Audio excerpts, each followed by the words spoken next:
morning kabayan. Ako ba'y pupunta ng PSA. Kukunin lang po ako ron. Nandito na ako kabayan sa may PSA. Kukuha ako ng birth certificate. Kadalawang sakay na ako.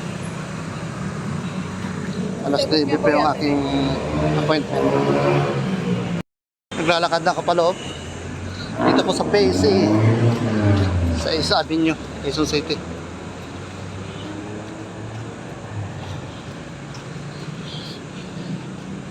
Medyo masungit ang panahon ngayon.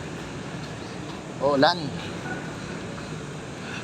Kagabi po ay malakas ang ulan kagabi.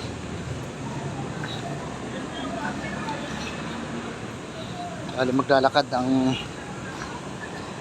mga 100 meters punta ron sa PSA at meron paperman.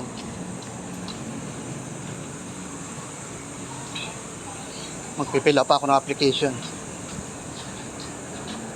para po makakuha ng birth certificate.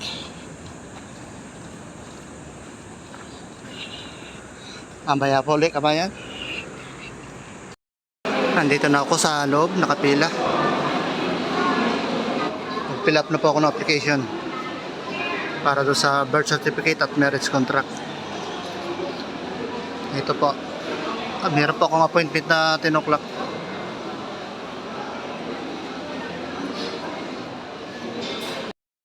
Akit sa second floor para kunin yung aking marriage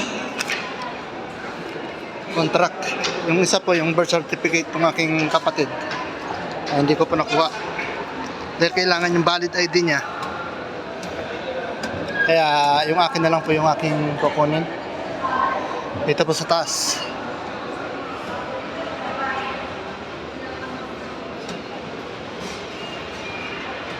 Malapit-lapit ka.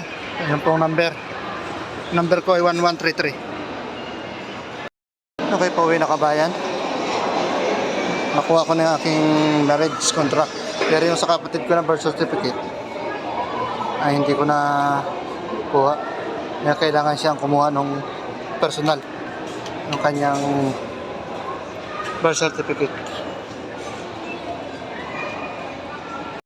Nalakad na ako punta sa labas. Philippine Statistic Authority. Dito na ako sa labas. Pauwi na ako.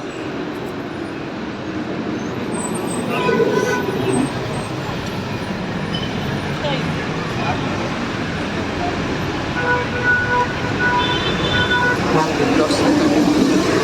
Labas ang face. Ako'y tatawid ko sa kabila.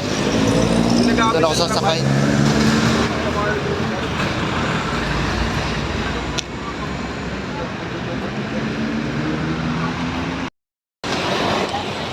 Akyat, taas.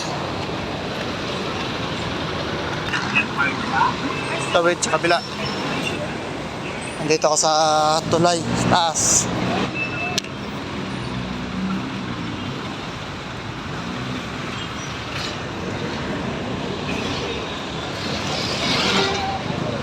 Ay, sasakay papuntang Letex ng jeep.